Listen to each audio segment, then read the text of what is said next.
الرحمن الرحیم۔ محترم سامعین، السلام علیکم ورحمۃ اللہ وبرکاتہ۔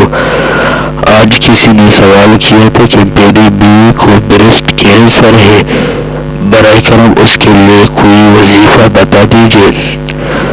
محترم سامعین، آج ہم اس کو ایک وظیفہ بتاتے ہیں۔ سب سے پہلے ہم اس کو کہتے ہیں کہ اللہ تبارک و تعالی آپ کی بیوی کو صحت کاملہ عاجلہ مستمرہ دائمہ نصیب فرمائے، اور سب سے پہلے آپ تو مستند معالج سے بھی رجوع کیجیے۔ ڈاکٹر، لیڈی ڈاکٹر ہو، اس کو اپنی بیوی دکھاؤ، وہ بر وقت آپ کی بیوی کا علاج کرے۔ اور ابھی ہم آپ کو ایک وظیفہ بتاتے ہیں کہ آپ کی بیوی کو چاہیے کہ وہ 5 وقت کی نماز کا اہتمام کرے۔ نمبر 2، فرض نمازوں کے بعد اور تہجد میں اللہ تعالیٰ سے خصوصی دعا کرے۔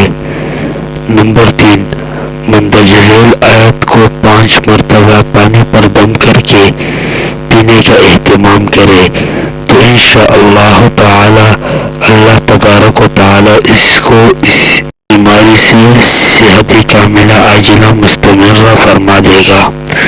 وہ آیت یہ ہے: اعوذ باللہ من الشیطان الرجیم، بسم اللہ الرحمن الرحیم، اللہ نور السماوات والارض، مثل نورہ کمشکاۃ فیہا مصباح، المصباح فی زجاجہ، الزجاجۃ کأنہا کوکب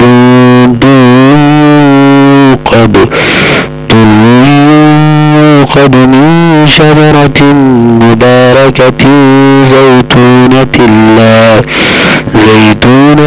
لا شرقية ولا غربية يكاد زيتها يضيء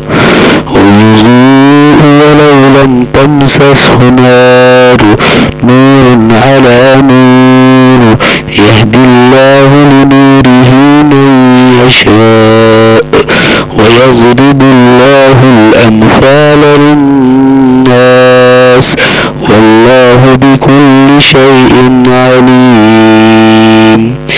اس آیت کو آپ پڑھ کر پانی دم کر لو، یا خود آپ کی بیوی جو ہے اس آیت کو پڑھے اور اپنے اوپر دم کرے اور پانی کو بھی دم کرے اور اس پانی کو پی لے، انشاءاللہ تعالی اس کو صحت کاملہ عاجلہ مستمرہ دائمہ نصیب ہوگا۔